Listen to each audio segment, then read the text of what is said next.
Welcome to Classical Christian Thought. Thank you for joining me for this third video in a series responding to a good, charitable evangelical scholar, Dr. Gavin Ortlund, and his case he made against the papacy on Cameron Bertuzzi's show on YouTube, Capturing Christianity. If you haven't listened to that hour-long show, please do before you listen to any parts in this series. Even though this is the third one, I have to remind those who are just freshly listening that they should go listen to that first before they come and listen to my response. I don't want to have to repeat some of the preliminary remarks I made in the first and second one, but I'd like to just say that this is not meant to attack Dr. Ortlund. He's a fantastic Christian, good brother. He is obviously seeking Christ, obviously a very charitable person. And I also want it to be known that he gave a 20 to 30 minute presentation on the papacy, sort of like a brief case against the papacy, not an elongated, elaborate book. Whereas I'm giving, 3 or 4 videos close to 40 minutes, 45 minutes long each. So I've had the luxury to expand on my points. I want that to be recognized, that this is not to be some sort of, Ibarra took down Ortlund, no, please don't, please, all of my listeners, Dr. Ortlund especially, do not take this that way. Just take it as my contribution to the ecumenical dialogue. All right, so let's continue on with Dr. Ortlund's case against the papacy. Cameron was listening to Dr. Gavin's statements, and he gave the biblical case against the papacy, which we rehearsed in the second part. This part, we're going to look at the historical objections that Dr. Ortlund gave. The first one he gave was that there's no single bishop of Rome until the second half of the 2nd century. Give or take, the evidence definitely shows that Rome had a presbyterial equality, not a monoepiscopate, which you'd have to have for the papacy. And so I agree with him there. I do think that you have to have a monoepiscopate at the Petrine foundation of Rome with the apostles in order to have a papacy. So what was the church, what were the early churches? Just a purely presbyterial organization with equal elders, perhaps with the option to have one of them serve as like a captain or an overseer by a man-made mandate and not by divine mandate. So the sources can be read that way. And if you come into Christian historiography without taking serious the words of Christ, like I mentioned in the first video about the a priori considerations, one could, make a good case for that. The early church talks about presbyters, and it's, if it was so grand and so designated to have one bishop and presbyters and deacons, surely it would have been spelled out that way. However, because of the a priori considerations, because the 2nd, 3rd, 4th century church looked back and don't testify to a presbyterial government as being divinely founded, they're of the opinion, they're of the belief that Christ and the apostles created the monoepiscopate as it's not optional, it's divinely mandated. Because of that, the probability should be given towards the perspective that despite the texts speaking of Presbyterian formats, that somehow, even with that text that way, there should be a probability to try and read these in a way that makes continuity with the augmented church with time. But even so far back as Saint Ignatius of Antioch, and his letters to the churches, This is right at the beginning of the 2nd century. Some people even think in the 90s it perhaps was written. But in these letters, St. Ignatius shows that it's absolutely necessary for a church to have a bishop and then presbyters underneath the singular bishop. And so that's strong testimony for the monoepiscopate, because St. Ignatius is concerned about detailing church government. Whereas the only other instance I can think of that's early is in Clement of Rome, which does seem to speak of presbyters only. But even there, it's still possible to have a two-tiered system, or somehow there being a plurality of bishops in local settings, but one of them having certain jurisdictional oversight that the others don't. Other than Clement, the other statements on the presbyterial government of the church in the very early years, I think that it's possible to understand that to be in harmony with what St. Ignatius is saying, because he explains it in further detail. So it's almost like he's explaining more about church government. Whereas other statements are more off the cuff, more in passing, except for the Clement of Rome passage in his letter to the Corinthians. And, so one other observation that's not often seen is that early tradition has it that Peter was in Antioch. We know for sure that Peter was in Antioch. We know that many of the apostles were in Antioch, including Paul, Barnabas, Silas, and some of the co-associates with the apostles. After St. Peter occupied the chair in Antioch, we know that his successor was St. Evodius. St. Evodius is the predecessor of St. Ignatius. St. Ignatius succeeded St. Evodius. And so within one generation, whatever the apostles taught at Antioch, specifically Peter being the bishop of Antioch by tradition, before he went to Rome, Evodius would have passed on a tradition to Ignatius that has to be equal to Peter's view of church government. And because Ignatius is so wrapped up in the monoepiscopate, it's very clear that Peter left that tradition there. To think that Peter founded an optional monarchical episcopacy in Antioch, and then within a generation you've got Ignatius talking dogmatically about a monoepiscopal church government, that's highly improbable. It's not impossible, but it's improbable.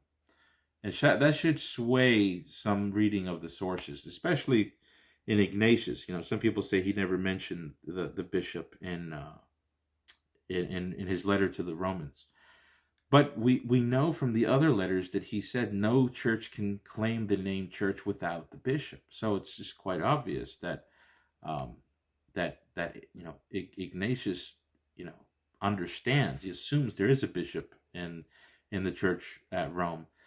Now, there may have been rumors that the Roman church, being so large by that time, that there were certain auxiliary bishops that were already slowly showing this metropolitan to bishop relationship. So you've got the bishop of Rome as like the head bishop, and then other auxiliary bishops or other bishops in the Roman environs, in the environment of the Roman city, that were acting sort of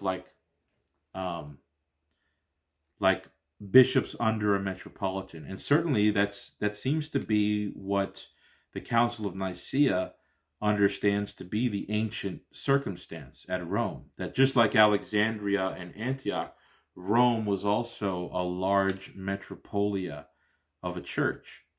And so the Roman bishop, the ordinary Roman bishop, ended up becoming more like a metropolitan quite quickly. So it's possible that St. Ignatius knew that, and he probably knew that the letter would probably be sent to all of them. So he didn't want to perhaps single one out. It's possible. It's possible. We don't know. But what we know is what he clearly says in some of the other letters. And you could read all 7 of his letters on newadvent.org, where he can't conceive of a true church without the triad of bishop, presbyter, and presbyterial college under the bishop and the deacons. But that's one thing to consider. There's plenty to say about this issue. I would recommend the work that Joe Heschmeyer does. I don't have time to go through all the evidence here. It would really take a long time. But Joe Heschmeyer has a book out. It's called The Early Church Was Catholic. And he also has an audio interview he did with Trent Horn on YouTube. If you just type in Joe Heschmeyer Mono-Episcopacy. And he gives a fantastic presentation on this issue. Very persuasive. I really don't think it's refutable. If you want some scholarly material, I'm afraid you're going to have to go to some old material. So there's an Anglican scholar. His name was Felix Surlot. That's Cirlot. Felix is his first name. And he wrote a book. It's sort of like the tome on apostolic succession in early Christianity. It's called Apostolic Succession, Is It True? ? And it's about 800 pages. You can actually read it for free on archive.org. Again, Felix Surlot, Apostolic Succession, Is It True? The second book you're going to want to get is written by another Anglican. His name is Charles Gore, Gore. And the book that he wrote is called The Church and the Ministry. You could also read that for free on archive.org. So no excuses. You could read these 2 books for free. I don't think anybody should venture into the discussion of this matter just reading the popular sources, Lamp, Sullivan, and Robert Eno, and so even the Catholic historians that comment on this in the last 50 so years. I would not even read those sources until you've read Surlot and Charles Gore. Read those 2 and you have my attention if you comment on this issue. So I think that suffices for my response in that regard. The whole church understood that the mono-episcopacy was divinely instituted. You've got some exception. So there's St. Jerome. Okay, this is one that's often brought out by Protestants. But Jerome's got some very interesting other statements about this matter as well that are not often looked at. So if you want to find out some of these other things that Jerome says, and I'm speaking here to those in the know, and that, Jerome is on their finger on the trigger, already anticipating that I don't know what I'm talking about. Look up an article on my website. It's called Jerome and the Office of Bishop, an excursus to the discussion. I wrote that in June 15th, 2019. It's on my website. Some helpful points to consider if you're a Protestant with the Jeromean silver bullet in your magazine, so to speak. Again, I can't give too much time to this discussion, but those book recommendations, those audio recommendations, please go listen to it. Dr. Ortlund, thank you very much for your interaction with Joe Heschmeyer. I've appreciated that. I do think he's right on this matter. All right.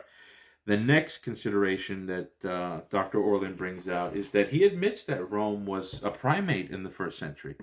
Just like the Orthodox, the Protestants can also admit, that Rome was, it was the first of the hierarchical sees. It had primacy. It had all these things. But he bases that rationale off of the fact, he cites a canon that was floated by the Byzantine bishops in the latter part of the 4th century at the First Council of Constantinople 381. That's the third canon, which says that because the little city of Byzantium, now called Constantinople, is New Rome, it should enjoy equal privileges with Old Rome insofar as the East is concerned.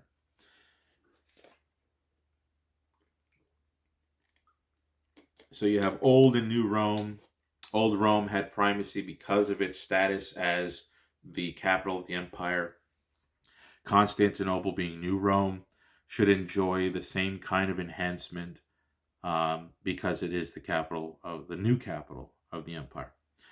A couple of interesting points here. I find it interesting that Dr. Ortlund is convinced by the basis of that canon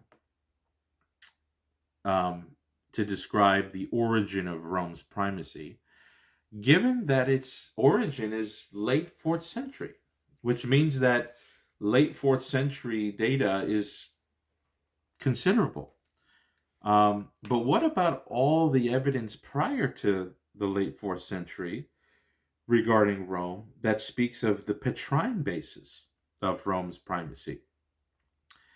It would seem as though if you're going to take 381 as a remarkable starting point, early enough to sway you to its view, why wouldn't earlier sources, like at the Council of Sardica, which said that the headship of the Roman Church is based upon its being the chair of St. Peter, or the work of St. Optatus in the 360s, 370s, his book on against the Donatists, against Parmenion. He also mentions the Roman primacy from St. Peter. We'll talk about St. Cyprian here later because I know that there's an oft-made rebuttal regarding him. But, you've got the Pope Stephen appealing to his succession to the throne of St. Peter with the North African dispute on baptism. You've got plenty of evidence that shows forth the Petrine cause, the Petrine succession as the cause to Rome's primacy, predating that council that talks about Rome as the primate because of its being the capital of the empire. Earlier evidence seems to me should dictate more influence in how we read the Council of 381, which does have this third canon with regard to the origin of Rome's primacy. Some other points I want to make about this. That third canon in Constantinople 381, I'm sure Dr. Ortlund's aware of this, so I'm going to rehearse this just for my listeners. Not everyone accepted that canon. So Rome certainly didn't accept that canon. In fact, simultaneously, just about, with that council, there was a council held in Rome in 382. And at that council held in Rome with the Italian bishops under the Bishop of Rome, that council decrees the following under Pope Damasus.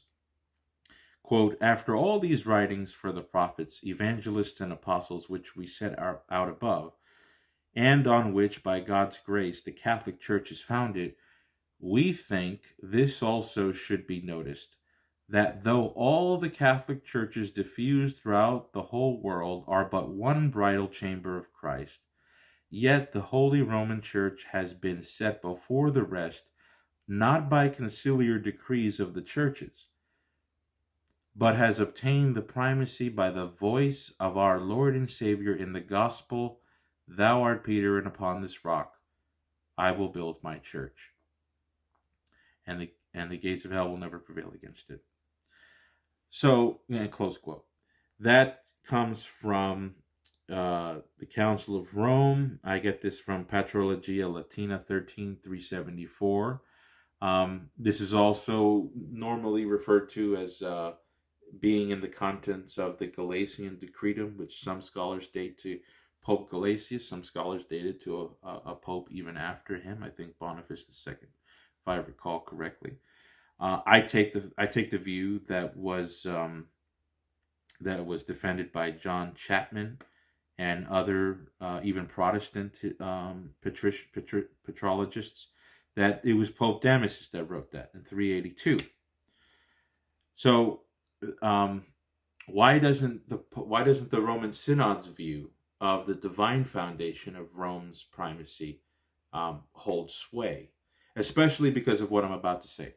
The third canon, which says that Constantinople should obtain equal privileges with Rome because of the whole civil status of the city, it wasn't accepted by Rome. It wasn't accepted by Alexandria even. In fact, if you talk to Coptic and Syriac Orthodox scholars today, they will tell you that their communion, even though it recognizes the authority of Constantinople 1381, it doesn't recognize that canon. It wasn't until later in the 5th century and really the 6th century that Alexandria, when it finally gets a firm Chalcedonian line, that Alexandria, Egypt, falls in line to observe that third canon. We have evidence all the way to the 7th century in Pope Gregory the Great, and I document this in my book that will be out later this year. Pope Gregory the Great says that Rome accepts the creed of the Council of Constantinople 381, but not the canons, none of the canons. So Canon 3 doesn't really have remarkable acceptance in the 4th century, in the 5th century, nor the 6th century. And the other canon at the Council of Chalcedon, the 28th canon, which is basically just it's basically just a rehearsal of the third canon of Constantinople with some added detail. That canon was also annulled by the Pope of Rome, St. Leo the Great, and it was contested all the way up to the 9th century. So it seems to me that it's a bit ironic that somebody would accept the third canon of Constantinople as a considerable piece of evidence explaining the origin of Rome's primacy, when you've got an enormous amount of material before that council and during that council and after that council that far outweighs that canon in terms of weightiness, let alone material size and quantity. That the canon would be more persuasive than the other material. But I'm assuming that Dr. Ortlund is already aware of this, is already aware of the poor reception of that third canon, and that for some reason the Petrine cause of the Roman primacy is not according to like the Catholic explanation, but it's more along the lines of, well, Peter was there, Paul was there, they both died there, they both bore witness with their blood for the Christian faith. And so that sort of added like an accidental enhancement, spiritually speaking, to the Roman preeminence of that church. So not by some grant given by Jesus to Peter and then from Peter to his lineal successors. Not that. Okay. We're talking about more, Rome is just like all the other churches, but because of its status as the Roman capital, because of the dual apostolicity of Paul and Peter, their martyrdom there, the fact that Rome was such a charitable, large church filled with knowledge and financial wealth, all these accidental historical accidents augmenting Rome to be this really stellar church. That was the cause of the Roman primacy originally. So to come around and talk about Vatican I is got a massive design gap between what Vatican I says about Rome and what the early church says about Rome. But I that's just not. I would say, contrary to what Dr. Ortlund said about Catholics who come away from the source material in the first millennium saying that there's good evidence for the papacy as being unfaithful to the sources. I would say that Dr. Ortlund here, with all due respect to him, and I understand it's not his intention, I would say he's being at variance with the strength and the weight of the sources about the origin of Rome's primacy. Nevertheless, there's something to be known about the Third Canon of Constantinople that not many people realize today. And I mean the Third Canon of Constantinople I and the 28th Canon of Chalcedon. Those canons have no threat to the Vatican I understanding of the papacy. And even Pope Pius XII recognized this. He reigned as Pope of Rome in the 20th century, long after Vatican I. And he even understood that the Third Canon of Constantinople I and the 28th Canon of Chalcedon, that's no threat to the Catholic understanding of the papacy. Now, why is that? Because on its face, it certainly looks that way. Well, here's what needs to be understood. The kind of primacy that Constantinople is looking for in that constitutional canon in 381, they're not looking to make Constantinople a universal primate. They're just looking to make Constantinople a larger patriarchate over the East. So that means if they're trying to make equality with Rome in the East, what they understand the Roman primacy that is based largely off of Rome being the capital of the empire to be Rome's patriarchal regional primacy over Italy and the Suburbicurean territories of the West. And if you read the works of Father Francis Dvornik, in his book Byzantium and the Roman Primacy, and some of his other works on the primacy of Rome and the See of Constantinople, he draws out that there's a distinction to be made between Rome's Western patriarchal jurisdiction, primacy, and Rome's universal and unlimited primacy and jurisdiction. In the early church, the government of the church was modeled and folded over with the geopolitical mapping of the Roman Empire. So that means that just like in the secular world, you had colonies and provinces and then a metropolis, like a capital city that sort of oversaw the colony or the several cities in the province. You had a secular metropolitan who sort of oversaw the affairs and would report to the mother city, Rome. Well, it was just common sense. Perhaps even the apostles were already teaching the churches to do this, that when they go into a city or a province or a colony of provinces, to go and make the mother church in the metropolitan city, because that will be the most pragmatic in terms of support system, contact, and addressing and postal arrangement. It just, a number of things make it easier when you do that. Well, when it comes to Rome, Rome is like the chief secular city of the whole Greco-Roman world. So the Roman bishop, regardless of his being the successor of Peter, he obtained a wide Western metropolitan, we could say supra-metropolitan oversight, choosing metropolitans under him, choosing bishops, in other words, ratifying episcopal elections. And this was not going to be, something that he would do in Asia, in Alexandria, Egypt, Antioch, Jerusalem. That's going to be just in the West. So that kind of primacy we don't need that to be from Peter. That's not a divine institution. That is ecclesiastical custom. Okay, I happen to think the apostles probably recommended it, but it ended up coming into canon law. So the third canon of Constantinople is simply saying, look, just like Rome, we're not talking about its universal Petrine primacy. We're talking about its large Western patriarchal primacy. That primacy was caused by the political status of the city. So now New Rome should have that same expansion in the East.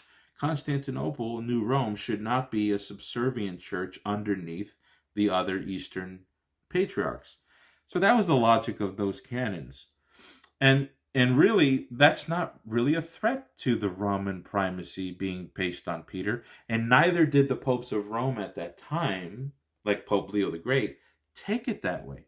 When Pope Leo the Great annulled Canon 28, it wasn't because, oh, you guys are not recognizing the Petrine basis of Roman primacy. No, he assumed that everybody knew that, because in the very letter from the Council of Chalcedon, which is letter 98 in the Leonine epistolary, they already show evidence of Rome's exclusive Petrine primacy to the whole church. So Leo knew that they were just trying to look for a large patriarchal expansion in the East, just like Rome had a large patriarchal expansion in the West. However, Leo thought it was just too egregiously secular. He saw the potential evil for thinking of how the church should constantly adapt to the secular arrangement of the empire. Rome, Alexandria, and Antioch, not only did they have secular socio-political significance, it's also because those sees were founded in many ways by St. Peter or his closest disciple, St. Mark, which is an apostolic precedent, divine foundation. So Leo was scared about the logic of those canons because it kind of crossed the line with merging the secular significance with the ecclesiastical significance. And so he saw a danger in allowing that canon to be passed. But at the Council of Constantinople 869, Rome's already on board with those canons. So Canon 3 and 28 of Canon 3 of Constantinople 1 and Canon 28 of Chalcedon, those two canons are accepted by the Universal Church by the 9th century, basically. And formally, at the Council of Lateran 1215, it's either Canon 5 or Canon 21. I think it's Canon 5. It lists the prerogatives of the patriarchs, and it lists them Rome and then Constantinople number 2. So anyway, that's some tidbits about that canon. And why it's not a threat nor an undercutting to the divine Petrine primacy cause of Rome. Let me reword that. It's not a threat to the papal explanation, Vatican I's explanation for the origin of Rome's primacy. So we'll move on. Dr. Ortlund then makes an interesting comment. He says that Rome was a bastion of Orthodoxy from the beginning and for several centuries. I find this to be a bit odd. And again, I'm not, of course, Dr. Ortlund he's sincere, he's honest, he's charitable.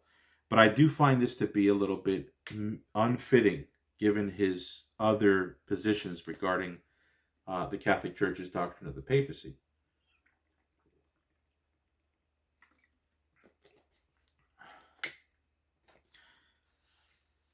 Let me read my response here. I'll try to make it lively. This is quite a remarkable claim.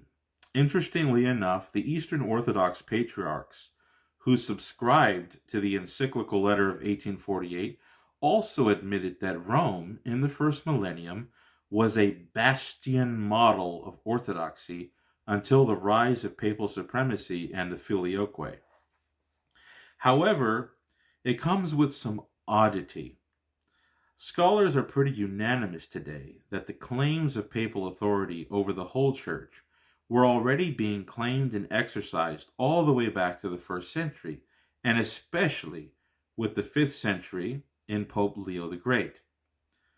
If the papacy is such a critical error, and one that does violence to Christ's original intention for church government, and given Dr. Ortlund's partial affinity for the contemporary Orthodox interpretation of Peter and the Pope as primus inter pares, first among equals, it seems to me that reason and logic demand that he view Rome rather as the chief violator of Christian orthodoxy from very early on and for several centuries. If anyone should think I am speaking with exaggeration here, let the words of Dr. Michael Haykin, professor of church history at the Southern Baptist Theological Seminary, settle the matter. He writes the following with regard to Leo the Great, who's a 5th century pope of Rome. Quote, Leo also drew together the assertions of his predecessors about the bishopric of Rome, and through the exegesis of a number of familiar Petrine texts, created the theoretical foundations of the medieval papacy. According to Leo's reading of Matthew 16, Peter's faith in declaring Jesus to be the Messiah merited his being appointed the foundation of the church, the doorkeeper of the kingdom of heaven, and the judge whose earthly decisions are guaranteed heavenly confirmation. It is obvious that Leo had this Roman understanding of inheritance in mind when he emphasized that Peter's ministry was still ongoing. It was such because he lived and acted through his heir, the Bishop of Rome. With such far-reaching claims for papal authority, it is no surprise that Leo's words to his fellow bishops are so frequently terms of governance and obedience to the statutes issued by the Apostolic See. In essence, says Professor Haykin, Leo has established that communion with Rome is a necessary condition for communion with Jesus Christ. Close quote. This is in his article, The Development and Consolation of the Papacy, in a volume edited by Benjamin Merkel and Thomas Schreiner. It's called Shepherding God's Flock, Biblical Leadership in the New Testament and Beyond, and it's published by Kregel Publications in 2014. You could find that citation on pages 133 and forward. So this is a Protestant scholar who recognizes that not only with Leo, but Leo was just drawing upon the theory already put in stone by his predecessors about Petrine and papal supremacy, which he says are the foundations for the medieval papacy. And that Leo was already presenting the idea, which again his predecessors also said, that communion with Rome was the condition for communion with Christ, and therefore a condition for salvation. It seems to me that Pope Leo the Great, who was born in the year 400, so right there at the very very end of the 4th century, who rose up to have great influence. He was involved in the Council of Ephesus in 431, and when he was a deacon, and eventually he became the Bishop of Rome. He knew well Rome's position on church government. For a Southern Baptist, I think he's Southern Baptist. He's definitely the professor at the Southern Baptist Theological Seminary. For a doctor in history, I think he went to Wycliffe College, and then he got his PhD at the University of Toronto. For him to recognize that is significant. I also have an article on my website that details, I want to say, 20 different Protestant and Orthodox scholars that give their commentary on Leo the Great's understanding of ecclesiology. It's an article on my website, ericybarra.org. You could type in 18 non-Catholic church historians who speak to the papal claims of Pope St. Leo the Great, who lived from 400 to 461. And you'll see 18, close to 20 non-Catholic church historians, most of who are world-renowned historians. And they admit that Leo basically gives the full theory that you could infer Vatican I from.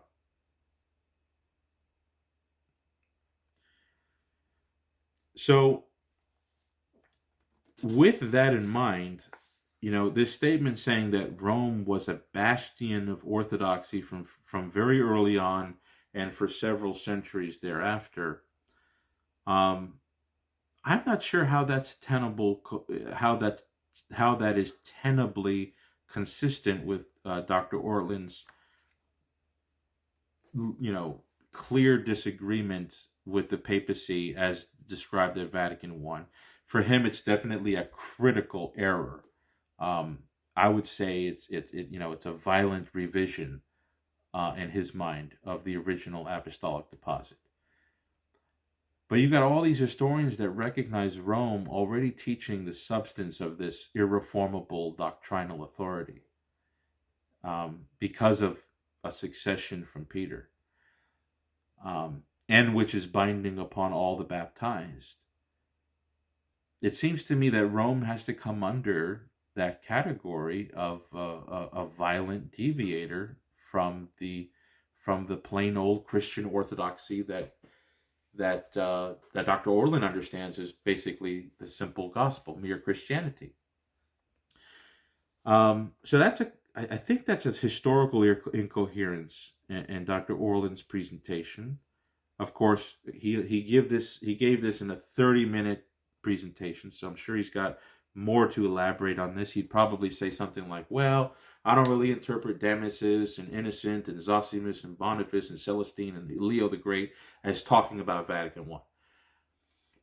My research is far different, and I've got 20 non-Catholic historians, one of which is a contemporary Protestant historian professor at a Southern Baptist Theological Seminary that agrees with me.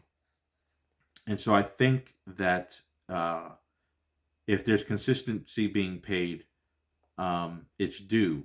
I think Dr. Ortlund should revise his opinion about the early Roman Church. If it's such a violent revision of the apostolic deposit at Vatican I think we need to follow through with that and say that the early popes, early centuries, 3rd, 4th, 5th centuries, those popes were already, aggravating the tradition. Pope Victor excommunicating the churches of Asia. Pope Stephen enforcing decrees in North Africa and Asia. These are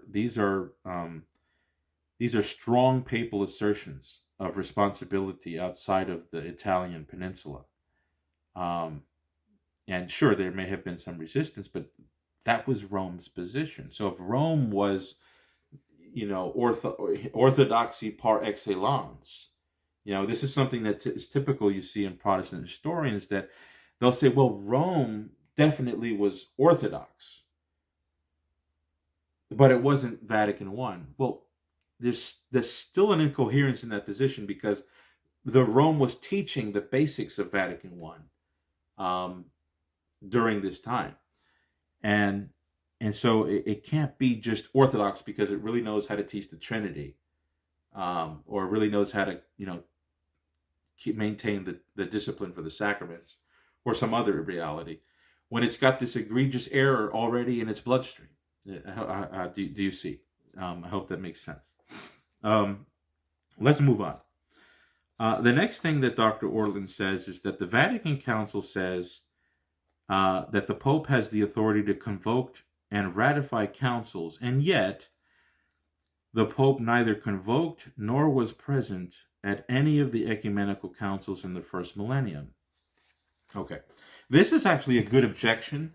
I think that history's on our side, but I think it's a very apt objection to pose.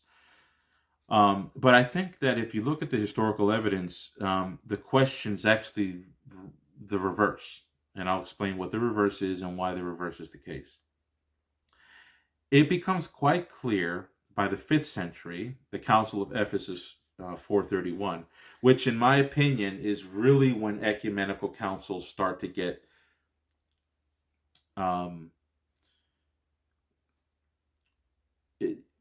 the church and the empire they finally understand a harmony with both sides to call one of these councils. I think that the Council of Nicaea was an abrupt organization of Constantine. The bishops went along with it, but I don't think it was, there was this charter for how to do ecumenical councils right off the bat, right after the Edict of Milan was put into legislation in 313. I think that, the Council of Constantinople 381, and that's the first council of Constantinople. I think that was a regional Eastern Synod. It later got put on the shelf with the ecumenical councils, but it was not understood to be an ecumenical council at the time, at least by the West and many in the East as well. So at the Council of Ephesus 431, I think is when we see, okay, now the bishops are in business. They know how this works. The emperors are in business. They know how this works. They're going to call an ecumenical council. Well, from that point forward, what becomes clear is that representatives from Rome, they're called the legates. Instead of delegates, they're just the legates, basically the vicarious representatives of the Pope of Rome that travel to the East. That's the first reason why the Pope wasn't present at these councils, because the first 7 councils were all held in the East. And it was a tradition for the Pope to stay where he's at, because he's got to adjudicate all the appeals that are coming in through the postal system. So the Pope can't leave Rome. So he sends legates to the councils. And at the councils, they're always the ones signing at the top. When the council's done, the papal legates are always signing at the top. Now, there's a couple exceptions, I think. The Patriarch of Alexandria, Cyril, signed above the legates of Rome, and that's because Cyril himself was considered to be a legate of Rome at the council. So the Bishop of Rome delegates Cyril to be sort of the president, overseeing the adjudication of Nestorius, and that's why Cyril's name when the signatures are collected, Cyril's name is at the top. Then the papal legates when they do a census of names at the councils. At the Council of Chalcedon, same thing. The Council of Constantinople too. That one's different. There were no legates of Rome. This is an improper council. It ended up getting shelved in the list of the Great Seven. I'll talk about that in a little bit. But certainly at the 6th Ecumenical Council, 681, the Council of Constantinople 3. In the acts of that council, in one of the sessions, they recount the previous councils, and they put next to those councils their adornments. And in each council, it mentions Pope and Emperor as the one who convenes the councils. So it says Sylvester and Constantine assembled Nicaea 1. Then Damasus and Theodosius assembled Constantinople 1. And then Cyril, Celestine, and Theodosius II. And then, Marcion with Leo the Great, and then Vigilius with Justinian. It's quite remarkable how revisional the recounting of the history is. But in 681, that's how the Greeks are remembering these councils. They're remembering that it was the Pope of Rome who had chief influence in getting it convoked and ratifying the councils. Which is why at the 7th Ecumenical Council, in the 7th or 8th session, that's the Council of Nicaea II, they recount what are the conditions for an ecumenical council, and they list the first condition is that the Pope of Rome has to either be present, send representatives, or send an encyclical letter ratifying the council. So the real question, therefore, is not, well, the Pope didn't call the councils and he wasn't even there. that's not the question. The question is, how did the Pope of Rome wield so much influence in the person of his legates at these councils if he was just another equal like the rest of them? If his own representatives are superior to the flesh and blood patriarchs of the East, that has to be because the Bishop of Rome carries more authority than they do. And that seems obvious. So that's what I would say. There's, like my book that comes out, I give a lot more source material, and my works cited are, 50 or so pages long. And you could look at my sources. Of course, detailing all that in a video like this would be just far too long. But that's what I would say to that objection. It's true. The popes did not, we know from history that Pope Sylvester did not call Nicaea I. We know that Damasus did not call Constantinople I. It got remembered that way by the Greeks and by the Latins. But what we do know is that in all those councils, in one way or the other, whether it was before, during, or after, it required the acceptance of the Pope in order for it to be ecumenical. All right, let's go on to the next issue that Dr. Ortlund had. The next issue he had is with the Council of Constantinople II, where Pope Vigilius is judged by the council, and the conciliar texts of the they quote the New Testament, where wherever two or three are gathered, and they use that to judge Pope Vigilius. So in other words, you've got Greek conciliarism here, not papal supremacy. This is a vast topic, okay? And if you've got access to academia.edu, I've got 2 long articles on this issue with Vigilius, especially one dedicated to looking at that statement, wherever 2 or 3 are gathered together, as it comes up in one of the sessions at that council. Fascinating history. I do admit that this is a potential...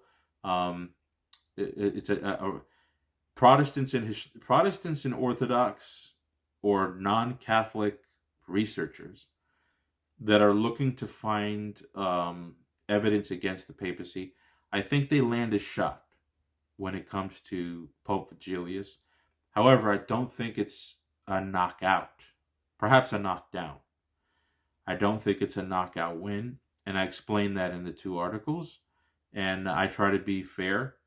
And so if you're interested, read those 2 articles, give me some feedback on it, and I'm willing to discuss further those issues.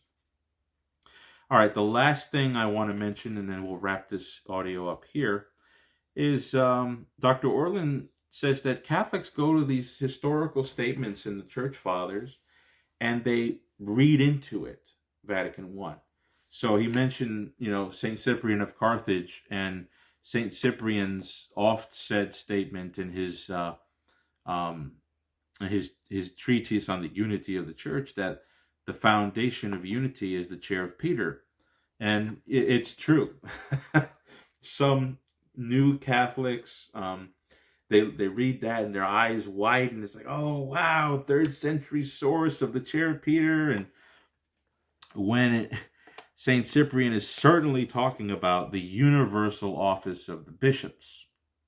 I also, have a few articles on my website about Cyprian and the Cathedra Petri, the chair of Peter.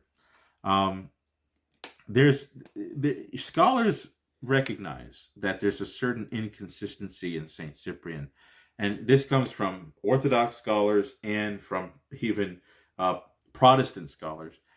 They recognize that at one time Cyprian says that there's a unique sense in which Rome is this gravitational center, chair of Peter, vis-a-vis all the other churches. That comes out in Epistle 59 if you're reading New Advent. If you read that, he gives certain statements that talk about Rome alone as the chair of Peter, vis-a-vis all the other churches. But it's also true that he held all the other churches to have the chair of Peter. And this is what's even interesting. So did the popes of Rome, like Leo the Great. Leo the Great also believed that all the churches occupy the chair of Peter. However, they also understand that there's an originating center for that Petrine government that exists on every layer, with the patriarch, the metropolitan, and then the bishop. So this is not something that is rejected by Catholics. It's not something that was rejected by the Latin West. They just added this feature that not everyone sits in the chair of Peter in the same way. And Cyprian even gives notice to that in certain writings of his. However, when it came time for him to be held accountable by the Bishop of Rome, he does seem to switch gears a little bit. And if anybody doubts this and thinks that I'm stretching the evidence, you could read the work of Dr. Alan Brent. He's still living. He's one of the best scholars, Cyprianic scholars, in the English-speaking world. And he admits that there's an inconsistency in Saint Cyprian. His theory of church government is not consistent with his practice of the church government. And there's several reasons to show forth that inconsistency. One of them is that Saint Cyprian told the Bishop of Rome, this is coming from a letter that was received in Corinth from Arles, one of the churches in the region of Gaul, where they were trying to excommunicate their bishop because he became a Novatian. And Cyprian writes to the Bishop of Rome and tells the Bishop of Rome to write a letter to Arles saying that they need to excommunicate their bishop and ordain another one. And the insinuation is that Rome has the authority to enact this transition. So that's an inconsistency, because Rome is being asked to intervene in Arles, which is a church outside of Italy. And yet in North Africa, when North Africa came under discipline from the Pope, the Council of Carthage in 257 turned that around and said, no one is a bishop of bishops. Each bishop is sort of judgment free, which also has problems. I mean, that view of church government did not win out. It was jettisoned rather quickly. Protestant historians recognize this. Cyprian's theory of a pure equality of bishops is not upheld as you move forward. I have several articles on my website that shows how even the Greeks in the East did not take up Cyprian's view. So it was very short-lived. However, he does say many powerful things about the chair of Peter, which the popes, Pope Stephen had the same view, but they came to two different conclusions from that data. And that is, Pope Stephen understood that all the churches were, successors of Peter. The bishops were. But that the Bishop of Rome had an originating source feature that made him superior to the rest. So it's like the chair of Peter par excellence, which, even Metropolitan Callistus Ware admits that much. Even Robert Eno, who's one of the oft-cited Catholic scholars on this matter, who's often picked out for his statements that almost sound like he's emptying out all the evidence for Petrine supremacy in the 3rd century, especially with St. Cyprian. Even he recognizes that there is some significance that Cyprian is detailing for the Bishop of Rome along Petrine lines that don't match the historical accidents that today people give, like, well, Peter died there, Paul died there. No. Cyprian sees some relationship between Rome, the Roman bishopric, and the Cathedra Peter that's unique to Rome. He does.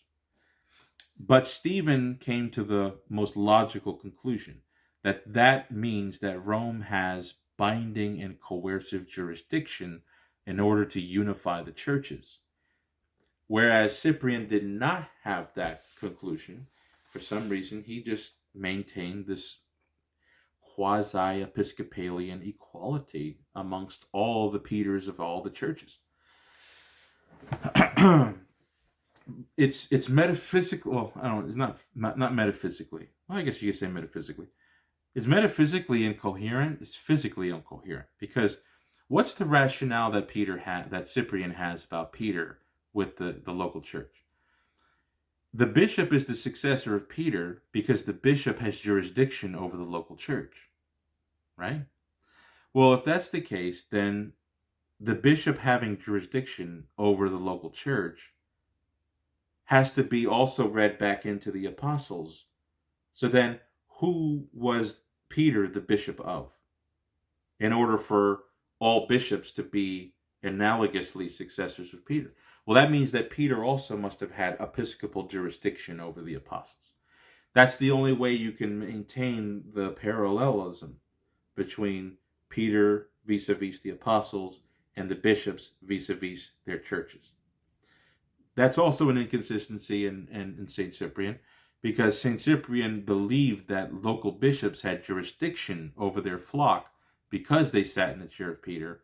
But then who does Peter have jurisdiction of when he's the original man after whom the chair is named? And that kind of cuts against Protestants and Orthodox who like to use Cyprian, because Cyprian requires, logically, a Petrine supremacy read back into the New Testament for him to believe that the episcopal jurisdiction is based off the Petrine jurisdiction, you see. There's so much to say about that history, but I detail it at length in my book that's forthcoming, so please look for that. If any of you need to whet your appetite, I do have articles on my website, ericybarra.org, on Cyprian. Just type in Cyprian and read everything that comes up. And so we'll stop there. And I have one more video to make. So that'll be a fourth part. If you've liked what you've heard so far, please subscribe to me. I do plan on making more videos on different subjects. And you could reach me at ericybarra2010@gmail.com. Follow me on Facebook and just spread the word. Also, I look forward to your feedback, comments, concerns, criticisms. I just ask for you to follow the golden rule of Jesus Christ our Lord. Do unto others as you would have done unto you. God bless.